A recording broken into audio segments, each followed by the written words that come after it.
ಶಿಡ್ಲಘಟ್ಟ ನಗರದ ಬಿಜೆಪಿ ಸೇವಾ ಸೌಧ ಕಚೇರಿಯಲ್ಲಿ ಸುದ್ದಿಗಾರರೊಂದಿಗೆ ಬಿಜೆಪಿ ಮುಖಂಡ ಸಿಕಲ್ ರಾಮಚಂದ್ರ ಮಾತನಾಡಿ, ಕೇಂದ್ರದಲ್ಲಿ ಪ್ರಧಾನಿ ನರೇಂದ್ರ ಮೋದಿ ಅವರ ನೇತೃತ್ವದಲ್ಲಿ ಮತ್ತೊಮ್ಮೆ ಬಿಜೆಪಿ ಸರ್ಕಾರ ಅಧಿಕಾರಕ್ಕೆ ತರಲು ಜನ ಬಯಸಿದ್ದಾರೆ. ಈ ಬಾರಿ 400 ಕ್ಷೇತ್ರಗಳಲ್ಲಿ ಗೆಲುವು ಸಾಧಿಸುವ ಮೂಲಕ ಕೇಂದ್ರದಲ್ಲಿ ಮೋದಿ ಅವರು ಮತ್ತೊಮ್ಮೆ ಪ್ರಧಾನಿಯಾಗಲಿದ್ದಾರೆ ಎಂದು ವಿಶ್ವಾಸ ವ್ಯಕ್ತಪಡಿಸಿದ್ದಾರೆ. ನಮ್ಮ ಪಕ್ಷದಲ್ಲಿ ಸ್ಥಾನಮಾನ ಕೊಟ್ಟು ಇವತ್ತು ಪಕ್ಷ ದೊಡ್ಡ ಮಟ್ಟಿಗೆ ಬೆಳೆಸ್ತಕ್ಕಂಥ ಅವಕಾಶ ಕೊಟ್ಟಿದೆ. ಈಗೇನು ನಾವೆಲ್ಲ ಮತ್ತೊಮ್ಮೆ ಮೋದಿ ಅಂತಕ್ಕಂಥದ್ದು ಏನು ಅಭಿಯಾನ ಈಗಾಗಲೇ ಶುರು ಮಾಡಿ 1 ತಿಂಗಳಾಗಿದೆ. ಗೋಡೆ ಬರಹ ಆಯಿತು, ಗ್ರಾಮ ಚಲೋ ಕಾರ್ಯಕ್ರಮ ಆಯಿತು. ನಮ್ಮ ರಾಜ್ಯದಲ್ಲಿ ದೇಶದಲ್ಲಿ ಮೋದಿಯವರು ಕೊಡ್ತಕ್ಕಂಥ 10 ವರ್ಷ ಕೊಡುಗೆಯನ್ನ ನಾವೆಲ್ಲ ಮತದಾರರಿಗೆ ಮನೆ ಮನೆಗೆ ತಲುಪತಕ್ಕಂಥ ಕೆಲಸವನ್ನು ಆಗಲೇ ಹಮ್ಮಿಕೊಂಡಿದ್ದೇವೆ.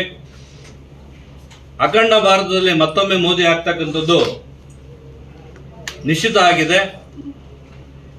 ಕೇವಲ ಬಾಕಿ ಉಳ್ಕೊಂಡಿರ್ತಕ್ಕಂಥದ್ದು ಎಷ್ಟೊಂದು ಸೀಟು ಬರ್ತಕ್ಕಂಥದ್ದು 400 NDA ಸೇರಿ 400 ಪ್ಲಸ್ ಆಗಿರ್ತಕ್ಕಂಥದ್ದು ಈಗಾಗಲೇ ಎಲ್ಲ ಸರ್ವೆಗಳಲ್ಲಿ ಬಂದಿದೆ.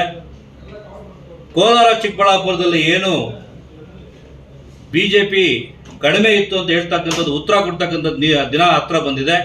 ಈ ಬಾರಿ ಕೋಲಾರ ಹಾಗೂ ಚಿಕ್ಕಬಳ್ಳಾಪುರದಲ್ಲಿ ಕೂಡ ದೊಡ್ಡ ಮಟ್ಟಕ್ಕೆ ಬಿಜೆಪಿನ ಬೆಂಬಲಿಸಿ ನಮ್ಮ ಎಲ್ಲ ಮತದಾರರು ತೀರ್ಮಾನ ಮಾಡಿ ಈಗಾಗಲೇ ಮೋದಿನ ಮತ್ತೊಮ್ಮೆ ಮಾಡಬೇಕಂತಕ್ಕಂಥದ್ದು ನಿಶ್ಚಯ ಮಾಡಿದೆ. ಕೋಲಾರ ಮತ್ತು ಚಿಕ್ಕಬಳ್ಳಾಪುರ ಲೋಕಸಭಾ ಕ್ಷೇತ್ರದಲ್ಲಿ ಬಿಜೆಪಿ ಅಭ್ಯರ್ಥಿಗಳನ್ನ ಕಣಕ್ಕಿಳಿಸಲು ಈಗಾಗಲೇ ಮನವಿ ಮಾಡಿದ್ದೇವೆ. ಪಕ್ಷದ ವರಿಷ್ಠರು ಕೈಗೊಳ್ಳುವ ತೀರ್ಮಾನಕ್ಕೆ ಬದ್ಧರಾಗಿದ್ದು, ಒಟ್ಟಾರೆ ಜೆಡಿಎಸ್ ಮತ್ತು ಬಿಜೆಪಿ ಪಕ್ಷಗಳು ಮೈತ್ರಿ ಮಾಡಿಕೊಂಡಿದ್ದು, ಎನ್ಡಿಎ ಅಭ್ಯರ್ಥಿಗಳ ಗೆಲುವಿಗೆ ನಾವು ಶ್ರಮ ವಹಿಸಲಿದ್ದೇವೆ ಎಂದರು. ಮತ್ತು ಬಿಜೆಪಿ ಮೈತ್ರಿ ಏನಿದೆ ಈಗಾಗಲೇ ಸೀಟ್ಗೆ ಹೋಗಿ ಜೆಡಿಎಸ್ ಇಂದ ಕೋಲಾರಕ್ಕೆ ಬೇಕು ಅಂತ ಕೇಳ್ತಾ ಇದ್ದಾರೆ. ಅದು ತೀರ್ಮಾನ ಆಗಿಲ್ಲ.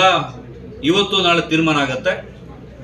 ನಮಗೇನು ಬಿಜೆಪಿ ಆದರೂ ಒಂದೇ, JDS ಆದರೂ ಒಂದೇ, ಇಬ್ಬರು ಸೇರಿ ಎಲೆಕ್ಷನ್ ಮಾಡ್ತಾ ಇರೋದ್ರಿಂದ, ಮೋದಿಗೋಸ್ಕರ ಮಾಡ್ತಾ ಇರೋದ್ರಿಂದ ಎಲ್ಲ ಸಿದ್ಧತೆ ರೆಡಿ ಆಗಿದೆ.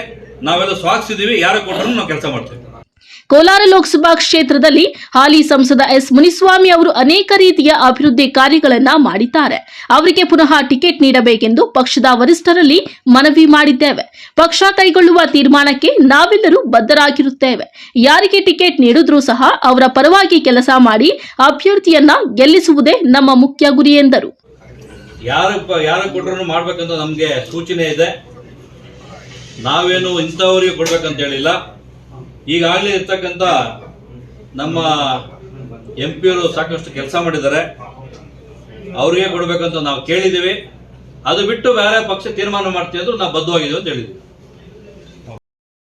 ಚಿಕ್ಕಬಳ್ಳಾಪುರ ಲೋಕಸಭಾ ಕ್ಷೇತ್ರದಲ್ಲಿ ನಾನು ಸಹ ಪ್ರಬಲ ಆಕಾಂಕ್ಷಿಯಾಗಿದ್ದು, ಒಂದು ವೇಳೆ ಪಕ್ಷ ಟಿಕೆಟ್ ನೀಡಿದರೆ ಸ್ಪರ್ಧಿಸಲು ಸಿದ್ಧವಾಗಿರುವುದಾಗಿ ಸ್ಪಷ್ಟಪಡಿಸಿದ ಅವರು, ಶಿಡ್ಲಘಟ್ಟ ವಿಧಾನಸಭಾ ಕ್ಷೇತ್ರದಲ್ಲಿ ಚುನಾವಣೆಯಲ್ಲಿ ಸ್ಪರ್ಧೆ ಮಾಡಿರುವವರು ಸೋತ ಬಳಿಕ ಹಿಂತಿರುಗಿಲ್ಲ ಎಂಬ ಅಪವಾದ ಇದೆ. ಅದನ್ನ ಅಳಿಸಿ ಕ್ಷೇತ್ರದಲ್ಲಿ ಬಿಜೆಪಿ ಕಾರ್ಯಕರ್ತರನ್ನ ವಿಶ್ವಾಸಕ್ಕೆ ತೆಗೆದುಕೊಂಡು ನಿರಂತರವಾಗಿ ಪಕ್ಷ ಸಂಘಟನೆಯಲ್ಲಿ ತೊಡಗಿದ್ದೇನೆ. ಮುಂಬರುವ ವಿಧಾನಸಭಾ ಚುನಾವಣೆಯಲ್ಲಿ ಕ್ಷೇತ್ರದಲ್ಲಿ ಕಮಲವನ್ನ ಅರಳಿಸಲು ಪ್ರತಿಜ್ಞೆ ಮಾಡಿದ್ದೇನೆ ಎಂದರು. ಚಿಕ್ಕಬಳ್ಳಾಪುರದಲ್ಲಿ ನನ್ನ ಹೆಸರು ಬಂದಿರತಕ್ಕಂಥದ್ದು ನಿಜ. ಈಗ ಏನು ಹಿರಿಯ ಮುಖಂಡರಿಗೆ ದಯಮಾಡಿ ಕೊಡಿ ಅಂತ ನಾನು ಪ್ರಾರ್ಥನೆ ಮಾಡಿದ್ದೆ. ಪಕ್ಷದಲ್ಲಿ ಮಾಡ್ತಕ್ಕಂಥ ಏನೇ ತೀರ್ಮಾನಕ್ಕೆ ನಾನು ಬದ್ಧ ಅಂತ ಹೇಳಿದ್ದೀನಿ.